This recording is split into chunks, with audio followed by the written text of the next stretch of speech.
What's up, everyone? Welcome back to Get Technical. Today, we're going to be doing something a little bit different. I'm going to show you how to set up your local environment to contribute to open source. There's a lot of moving pieces, and I think this would have helped me when I first started contributing. So I actually wrote a blog post about this, which I'll put in the description. And so we'll go through it, and I'll walk you through each step. So we're going to start at step 4. Steps 1 through 3 is just kind of finding a project and an issue and contribute and finding out what you want to contribute to. So step 4, we're going to fork the project and we're going to set up our local environment. So we're going to go to a repository and clone the repo. So I just picked kind of a random repo, ESLint tester, which has been archived, but this is just for testing purposes. So I'm going to go into code. I'm going to click SSH in the clone so I get the reference to the repository. Then I'm going to go into my terminal and I'm going to write the command git clone and then what we just copied. So it's cloning into ESLint tester. Great. So I'm going to change directory into ESLint tester. Perfect. So now we have the code locally, we have a repository, and we have git tracking our changes. There's one problem though. If you run the command git remote -v, origin points to ESLint tester. Because popular code repositories and really any repository on GitHub, you need permissions to push changes to. So what a lot of people do is they'll just work like this and then push a change, and it actually doesn't go through because you need to push the change to your own repository of the code. So how do we do that? We create a fork. So I'll show you how to do that. Right here in the repository, we're going to click the link fork, and it's going to wait a few seconds, and it's spinning and doing the thing. We can go grab some coffee or whatever. And you can see here that it forked it to ESLint to SSStern6, which is my account, ESLint tester, from ESLint tester. Great. So now what we're going to do is we're going to change our upstream to point to our fork so we can make changes. So we're going to do the same thing. I'm going to copy the link. Then what I'm going to do is I'm going to git remote add upstream and paste that link.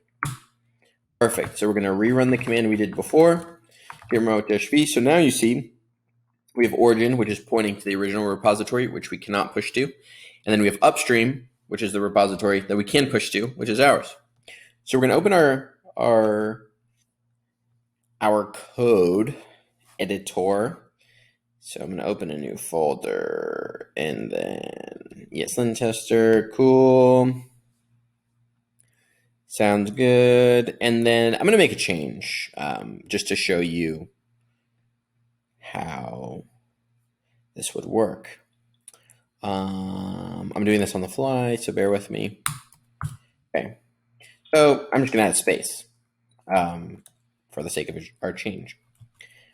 So we made a contribution to open source. We want to make a pull request. So what we're going to do is we're going to git checkout -b my branch name.